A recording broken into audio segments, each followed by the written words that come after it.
Hi, magandang araw po ulit sa inyong lahat. For our second reading of the day, tingnan naman po natin kung ano po ang makikita natin sa second reading of the day today, no?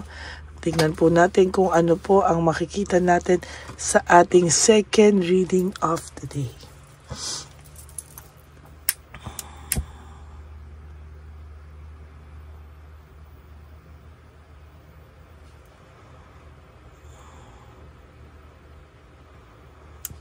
Okay.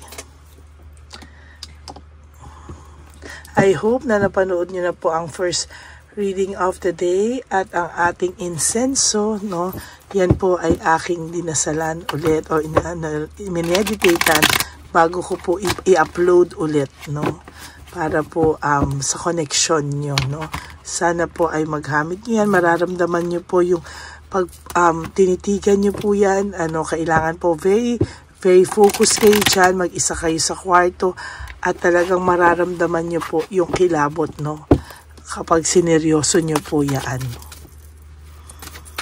At after nyo po siyang kausapin dyan, hayaan nyo lang po hanggang matapos, tsaka nyo po patayin.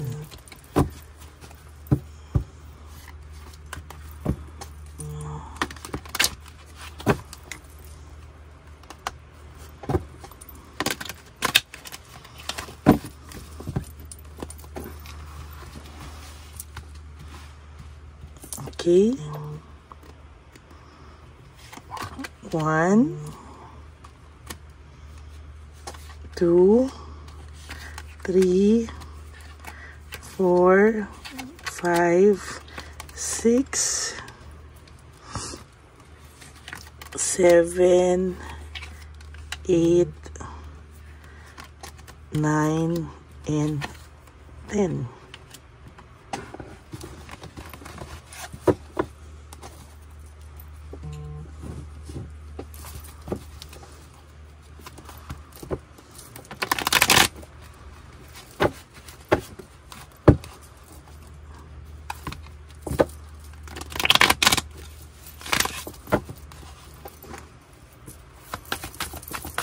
Barasahin lang po natin mabuti ang ating baraha.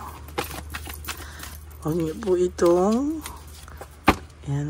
po itong skip. Dito po tayo kumukuha ng ating connection sa inyo.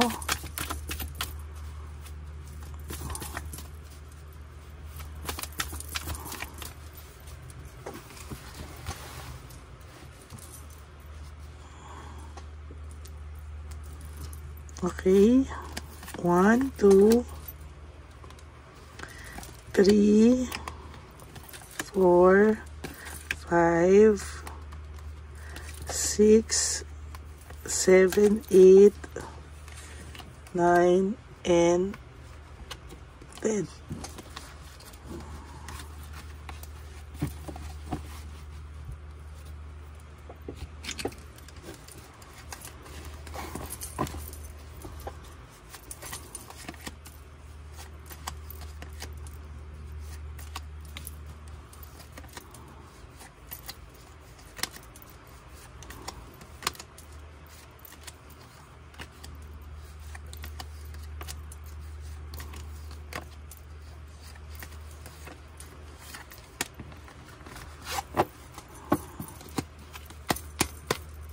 Simulan na po natin. Tingnan po natin kung ano po ang makikita nyo natin sa second reading of the day. Wow! Ikaw po ay magiging masaya na sa mga susunod na araw ng buhay mo, no? You just have to stay focused. Kailangan mo po ng may determination. Kailangan mo daw pong tulungan ang sarili mo na to get out of this kind of situation. Huwag mo daw pong dibdibin itong nangyari sa'yo. Everything happens for a purpose. Pwedeng isa sa inyo ay may kailangan pong matutunan. Isa sa inyo ay may kailangan pagdaanan. Isa po sa inyo ay kailangan matuto ng leksyon, no? Ayan, i-avoid mo daw po yung mga unnecessary noise sa buhay mo, no? Dahil siya po ay punong-puno po ng conflict sa ngayon, Sila po ng kung sino man po ang kasama nitong tao ngayon ay lagi niya pong nabubuntungan ng kanyang galit, no? Ginusto niya pong magkaroon ng freedom, ma-restore yung control sa buhay niya. Pero ang nangyari po, no, lalo pong nagkabuhol-buhol-buhol ang buhay niya, no. Inakala niyang magiging masaya siya, hindi niya ay nakala na this is the worst scenario o situation ang papasukin niya, no? Hindi niya alam na impyerno ang mapapasok niya sa pag-iwan niya sa iyo. Hindi niya alam na sa pinagpalit niyang relasyon sa iyo, impyerno po. Impyerno po. Sabi ko, sorry po. Impyerno po ang kanyang naging sitwasyon, no? Mahirap pong ipaliwanag dahil ang akala niya ay heaven, no? Wow, parang akala niya new feelings, new freedom, new life. Hindi niya alam yung langit na inaasam-asam niya, yung heaven na akala niyang heaven ng feeling, naging hell po, no? Naging demonyo po ang kanyang pakiramdam. Mahal ka pa po ng taong ito, hindi niya lang po inaamin sa sarili niya, no? Ayaw niya po aminin sa sarili niya. Yan, sige, magtuloy kang magtaas pa ng pride mo. Ang magsisisi po talaga ang person nyo sa huli. Sinasabi ko po sa inyo, no? Talagang pag hindi po yan tumigil, talaga pong lalo po siyang makakaramdam ng karma sa buhay niya, no?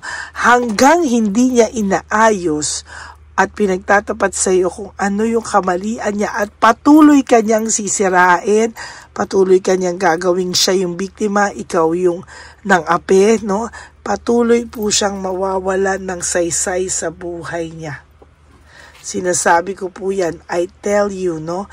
Sinasabi ko po talagang magtutuloy-tuloy. There will come a time, aayaw ka na sa kanya. There's cold heart and bitterness. Pag naraalala mo po siya, bitter na po ang pakiramdam mo sa kanya. Parang ayaw mo na siyang makita. Wag na po niyang hintayin na mapunta ka na sa side na yon, ano? Kasi malapit ka na, okay ka na nakaka-survive ka na with or without this person, kaya mo na, no? Ang hindi lang maganda, yung cold heart and bitterness, wag po siyang pakasigurado, very impulsive ang taong ito. Lahat na lang po, no, ng pakiramdam niya ay impulsive po siya sa totoo lang.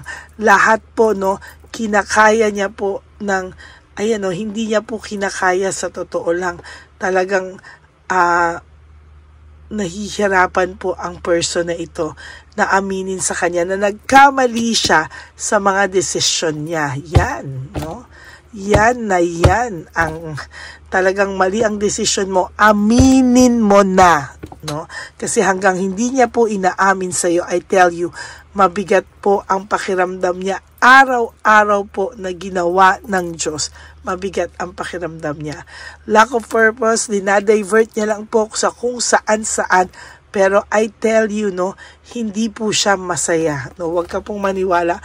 Tulad po ng Naku, may iba po sa inyo, nagbaranggayan pa, no? Yung iba po sa iyo, nakawawa ka pa, nagbaranggayan kayo. Ikaw pa yung parang lumabas na masama. Ikaw pa yung nasisi, samantalang ikaw yung na-take advantage, no? Pero sa lahat ng to, parang kaya mo pa rin siyang patawarin, kapatid, no? Pero sinasabi ko po sa inyo, mas maganda pong hindi na muna, no? Turuan mo po ito ng leksyon, no? Pakita mo po sa kanya na nagkaroon ka ng peace of mind nung nawala siya sa buhay mo para ma-realize niya po na kaya pala akong mawala ng taong ito, no? Hindi pala siya mabubuhay pala siya kahit wala ako sa buhay niya. Totoo po yan, no?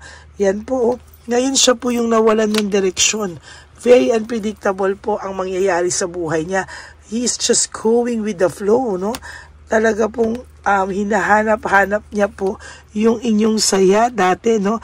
Ngayon, panay siya home conflict, lack of support, meaning yung ipinalit man niya po sa iyo kung sila pa o hindi na, hindi po napantayan yung pagmamahal, suportang binigay mo at pag-aalagang binigay mo, no?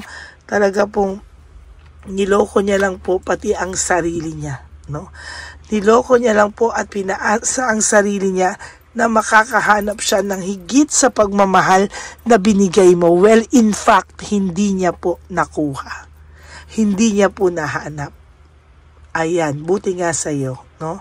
Hindi mo nahanap kasi wala ka pong katulad. Iisa ka lang, no? Iisa ka lang at hindi niya po yun nahanap. Ayan, no?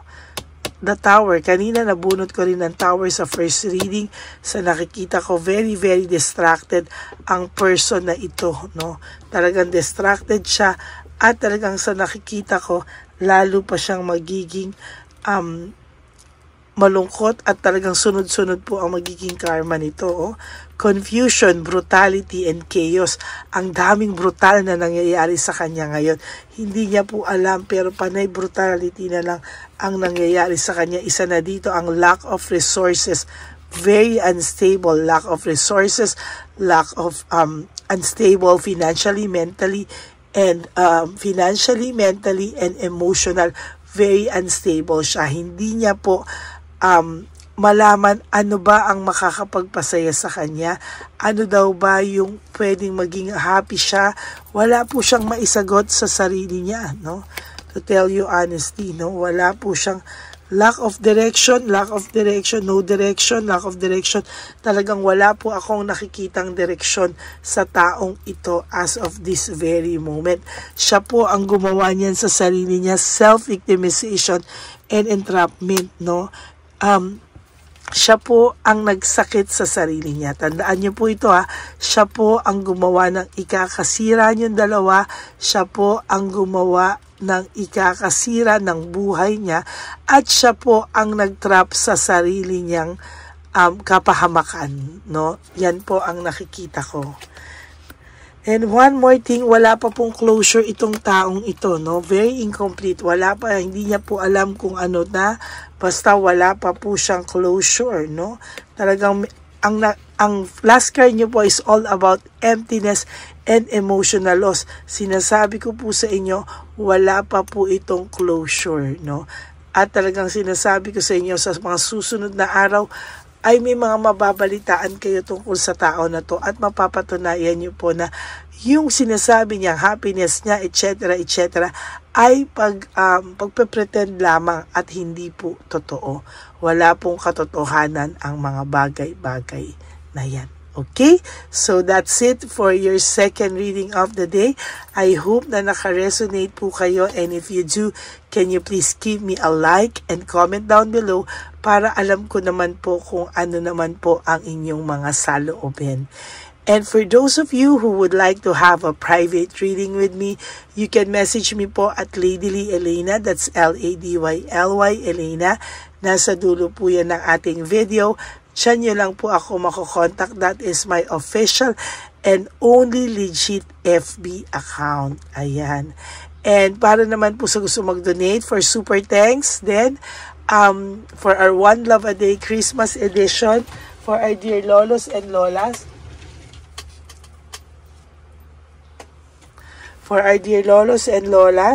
no, sana po ay, ayan, I would really appreciate that and love that from the bottom of my heart. At sa totoo lang po, maraming salamat po sa lahat sa inyo na tutulong, no, para sa ating One Love a Day Christmas edition for our street elderly, our dear lolos and lolas, yung mga pinabayaan po ng kanilang mga anak na makikita po natin sa kalye, no?